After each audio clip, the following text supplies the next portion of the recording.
기도하겠습니다. 하나님, 주님의 말씀을 나눕니다. 이 시간 저희와 함께 해주셔서 그 말씀이 우리 안에 들어와 길이 되고 생명이 되며 진리가 되고 우리를 이끌 힘이 될 수 있도록 우리와 함께하여 주옵소서. 선포하는 이와 듣는 이 모두에게 진리의 영으로 함께하여 주옵소서. 예수 그리스도의 이름으로 기도드립니다. 아멘. 오늘 오신 여러분들을 주님의 이름으로 환영합니다. 오늘은 성령 강림 절기이기도 하고 동시에 파더스데이 주일이기도 합니다. 사실 저는 파더스데이를 잘 챙기지를 않습니다. 왜냐하면 사실 제 스스로가 이제 아빠라는 존재가 되고 나서 왠지 파더스데이는 저를 챙기는 느낌이라 되게 민궁스러운 느낌도 있고 좀 그런 느낌이 있었거든요. 그래서 이제 며칠 전에 이제 우리 2학년 집사님이랑 한글학교 때문에 텍스트를 나누죠. 사실 뭐 한글학교도 2학년 집사님이 거의 다 하시고 저는 추임새를 넣어줍니다. 네 이런 식으로요. 근데 그러면서 이런 얘기하는데 파더스데이인데 한글학교 어떻게 하실 건지 물어보길래 저도 이제 민공서로 잘 지키지 않아요 라고 텍스트를 보냈습니다. 근데 집사님이 그래도 파더스데이를 지키는 게 좋은 것 같아요 라고 답변이 왔어요. 그래서 가만히 이제 생각을 해봤죠. 맞더라고요. 네, 그 말이. 그쵸. 제가 민궁스럽다고 해서 제가 좀 남사스럽다고 해서 지키지 않을 만큼 소홀한 날이 아니라는 거죠. 파더스데이는 누군가에게는 정말 기억하고 추억하는 누군가의 사랑을 다시 되새기는 것이고 또 누군가에게는 지금 옆에 있는 사람의 마음을 다시 한번 헤아리는 시기이기도 하고 또 누군가는 먼저 떠나보낸 사람의 추억과 기억을 가슴에 담는 날이기도 한 거겠죠. 그래서 잘못했구나 그래서 다시 한번 되새기는 시간이 되기도 합니다. 그렇죠. 그러면서 그런 생각도 들었습니다. 어쩌면 신앙의 길을 가면서 저도 목사로서 신앙의 길을 가면서 옆에 같이 신앙의 길을 같이 가는 도우나 도반이 그래서 소중하다는 생각을 하게 됩니다. 우리는 이제 그런 공동체인 거잖아요. 노스교회라는 공동체는 하나로 무리지어서 예수님의 길을 같이 걷는 사람들입니다. 서로 이런저런 이야기를 해주면서 서로 자리도 바로 잡아가고 어긋난 길도 다시 잡아가는 거죠. 목사도 마찬가지입니다. 저라고 뭐 특별한 게 있겠습니까? 여러분들이 저 볼 때마다 잔소리도 해주고 뭐라고 해야 저도 똑바른 길을 갈 수 있습니다. 목사가 잘못되는 거는 늘 여러분 탓인 겁니다. 여러분이 잔소리도 안 하고 내비두면 언젠가는 잘못될 수 있습니다. 그러니 늘 언제나 지적해주고 말해줘야 됩니다. 틀린 거 이야기해줘야 더 신경 쓰는 거고 잘못된 걸 말해줘야 더 바로 가는 거겠죠. 그러다가 예수님을 떠올려 봤습니다. 예수님도 어쩌면 제자들에게 그리고 함께하는 사람들에게 그런 걸 원하지 않았을까? 홀로 그 길을 걸어가는 것들이 아니라 같이 서로 격려해주고 같이 손잡아 가면서 예수님이 두려움에 떨고 힘들 때마다 누군가 위로도 해주고 괜찮다라고 격려도 해주고 그런 존재를 바라지 않았을까라는 생각을 해봅니다. 하지만 우리는 예수님의 그 긴 여정 동안 제자들의 모습을 기억합니다. 예수님이 돌아가셨을 때 다 도망갔던 사람도 기억하고 예수님이 아무리 말해도 알아듣지 못하는 제자들의 아둔함 또한 우리를 기억합니다. 사실 우리도 별반 다르지 않지만요. 그동안 봤던 예수님의 기나긴 여정 속에서 우리는 수많은 기적을 베풀었지만 우리는 제자들의 어리석은 모습을 많이 보게 됩니다. 예수님의 삶의 길은 어떠했나요? 갈릴리의 그 많은 길 속에서 수없이 많은 다른 사람을 살리시고 외로운 사람을 위로해 주시고 힘들고 상처받은 사람을 일으켜 세워줬습니다. 질병 때문에 삶에 절망하는 사람을 깨워줬고요.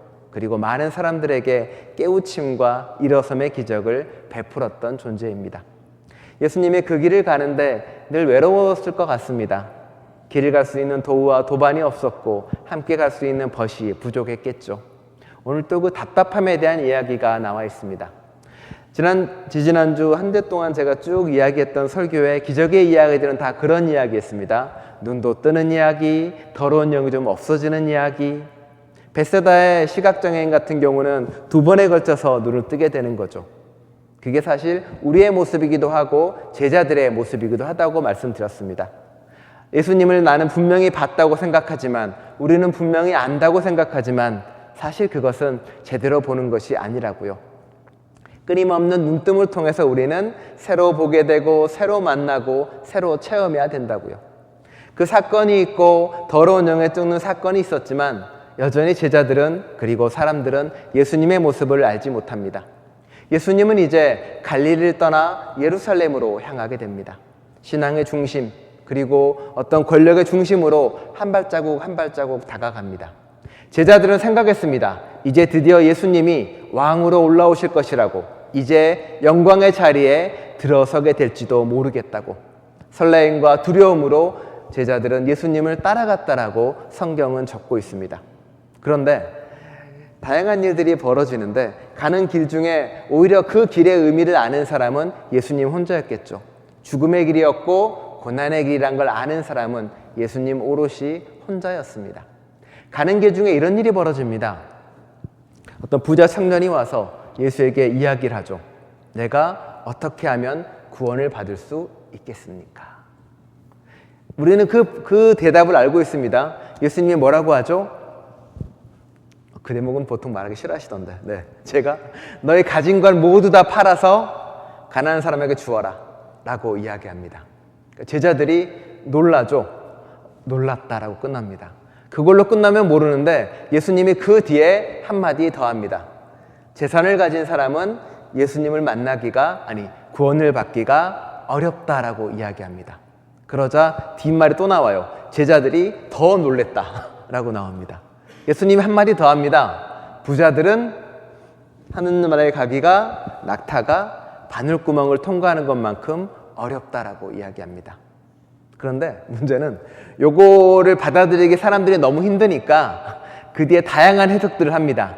사실 그 바늘구멍은 그 바늘구멍이 아니라 예루살렘에 들어가는 작은 문을 이야기하는 거야.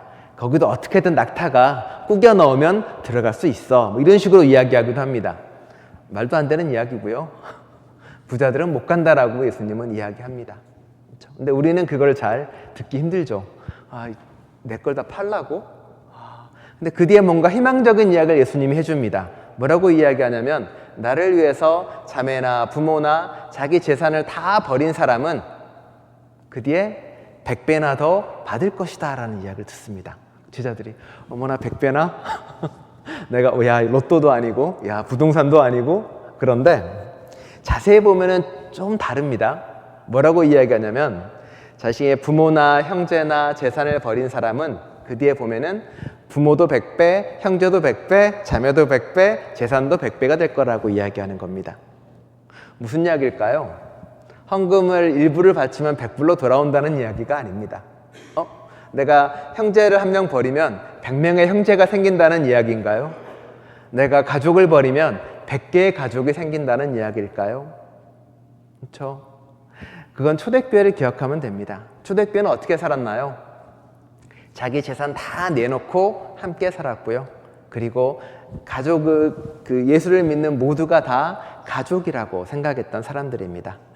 바꿔 말하면 헌금 10불 하는 게 100불로 돌아온다, 1000불로 돌아온다는 이야기가 아니라 자기를 내어놓고 함께 하면, 자신의 모든 걸 내어놓으면 나와 함께하는 믿음의 공동체가 내 가족이 되고 내 형제가 된다라고 이야기하는 겁니다.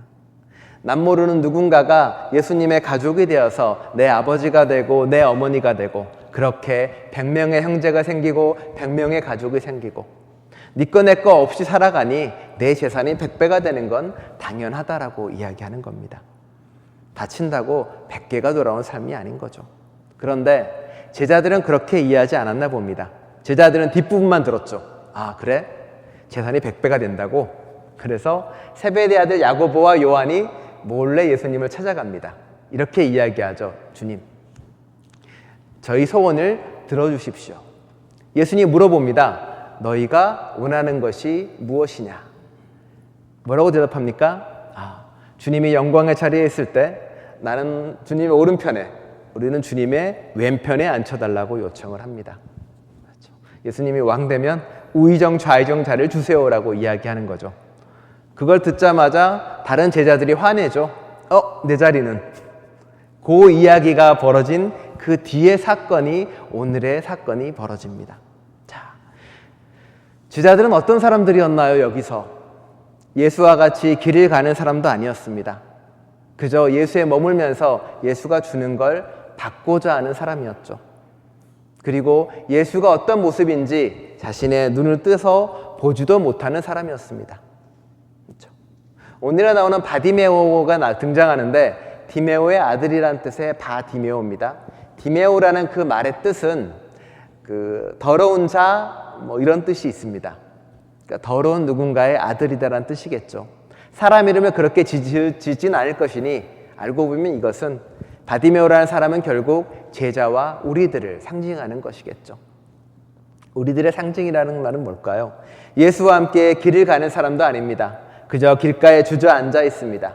예수님의 얼굴이나 예수님의 삶도 제대로 보지 못하는 사람입니다. 더구나 동냥하는 사람이라고 이야기합니다. 달라고 하는 사람, 예수님께 이거 주세요, 저거 주세요 라고 말하는 사람, 예수님이 영광의 자리에 올라가면 이걸 줘야죠, 저걸 줘야죠 이야기하는 사람. 이 본문을 볼 때마다 늘 언제나 가슴에 찔립니다. 아, 나도 다를 바가 없구나. 우리도 사실은 예수님을 잘 보지 못하고 예수님이 가는 고난의 길이나 신앙을 따라가는 아픔의 길은 보지도 못하고 결국 우리는 그냥 예수님께 달라고만 하고 뭔가를 주십시오만 이야기하는 동냥하는 구걸하는 사람의 신앙이 아닐까라고 생각을 합니다. 물론 한 구석에나 이런 위안도 있습니다. 우리가 너무 약하니까, 우리가 너무 힘이 없으니까 하나님께 달라고만 하지라는 신앙도 우리 안에 있기 마련이겠죠. 그런 그에게 성경은 우리에게 바디메오 이야기를 해줍니다. 그는 간절하게 예수님을 부릅니다. 다윗의 왕, 다윗의 자손 외치는 겁니다. 이게 어떤 의미가 있을까요? 자, 지난 아침에 어제 아침에 저희가 아침 기도회 때 읽었던 본문이 사무엘하 5장입니다. 거기에는 어떤 말이 나오냐면 다윗이 드디어 왕으로 등극을 한 뒤에 예루살렘을 갑니다.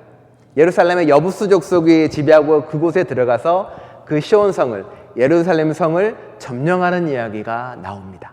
그게 사무엘하 5장에 나온 이야기입니다. 자, 로마 식민지에 그리고 부당한 권력이 지배하는 세상 속에서 누군가가 그 사람에게 외치는 겁니다. 다윗의 자손이여, 다윗의 후손이여 라고 외친다는 것은 무슨 말일까요? 이 사람이 이제 예루살렘으로 가서 세상을 뒤집을 것이고 세상을 바꿀 왕이 될 거라고 외치는 겁니다. 반역의 목소리를 외치는 거죠. 그러니 당연히 조용히 하라라고 외칩니다. 하지만 예수님은 그 말씀을 듣고 바디메오를 부릅니다. 바디메오는 그 목소리를 듣자마자 어떻게 하나요? 겉옷을 벗어 던지고 예수님께 다가갑니다. 그리고 예수님이 이야기를 하죠. 내 믿음이 너를 구원했다. 나의 능력이 너를 구원했다. 내 기적이 너를 구원했다고 이야기하지 않습니다. 바디메오야, 너의 믿음이 구원했다라고 이야기합니다. 바디메오의 믿음은 무엇입니까? 예수님이 내 눈을 뜨게 해줄 거라고 믿었나요? 아니면 내 눈을 낫게 해줄 거라고 믿었나요? 바디메오가 한 건 딱 하나입니다.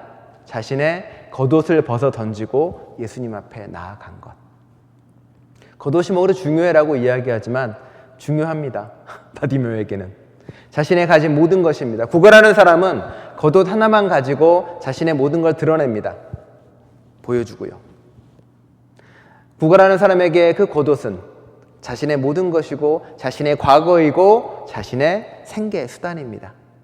가난한 사람에게 가치 없는 것을 쉽게 버릴 수 있다고 이야기하지 마십시오.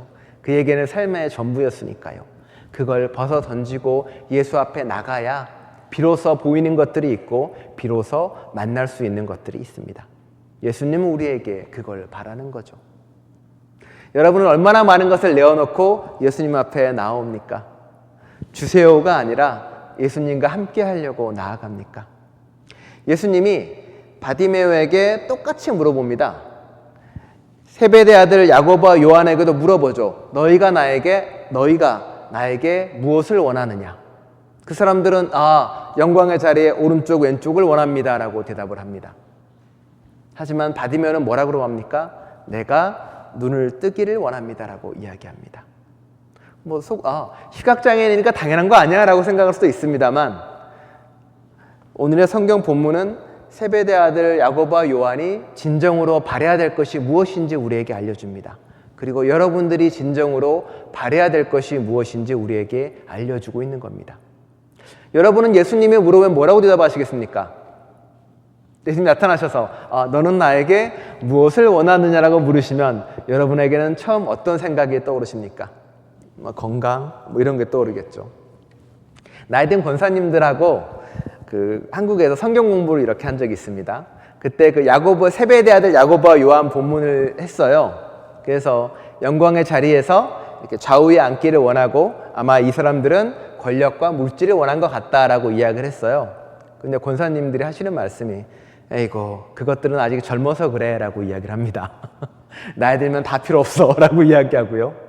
자기였으면 건강하게 살다가 하나님 곁에 잘 가는 걸 원했을 것이라고 이야기를 하더라고요. 그래서 역시 신앙의 연륜이 깊어지면 그렇다는구나 라고 이야기를 합니다. 그렇죠? 하지만 예수님이 원하는 것은 오늘 시편도 이야기를 하지만 늙어도 청정하고 지내기 마르지 않는다는 고백을 하는 것처럼 끊임없이 우리에게 무언가를 요구하고 요청하는 것에 응답하는 신앙을 바라십니다. 겉옷을 벗고 주님 앞에 나아가는 신앙이고요. 여러분의 것을 내어놓고 주님 앞에 다가가는 신앙입니다.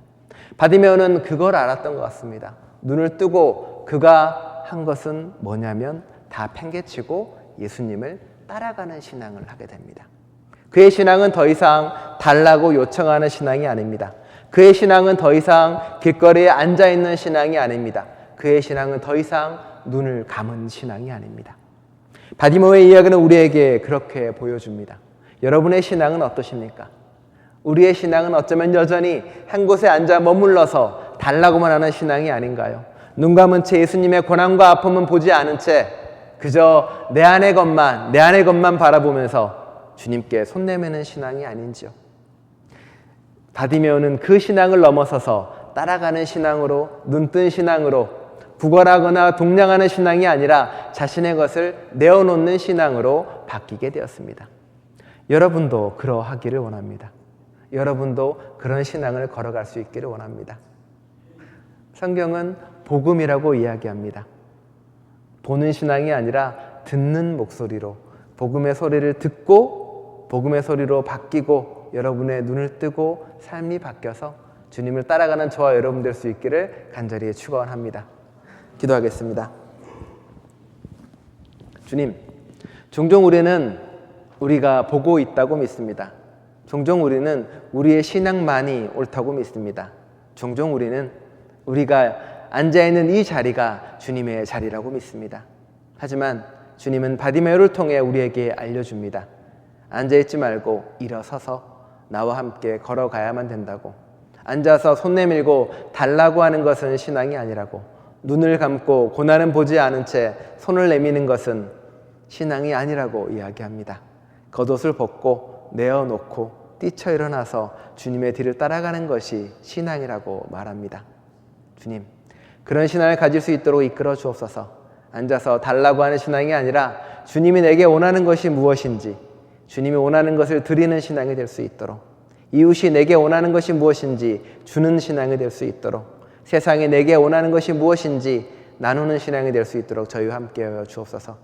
바디메오의 그 믿음을 보고 주님은 구원을 이야기하시고 눈뜸을 이야기합니다. 우리가 내어놓을 때 비로소 주님은 우리의 눈을 뜨게 하십니다. 어쩌면 백척간도 진일보처럼 한 발을 더 내디뎌야만이 우리는 주님을 만날 수 있는지도 모르겠습니다.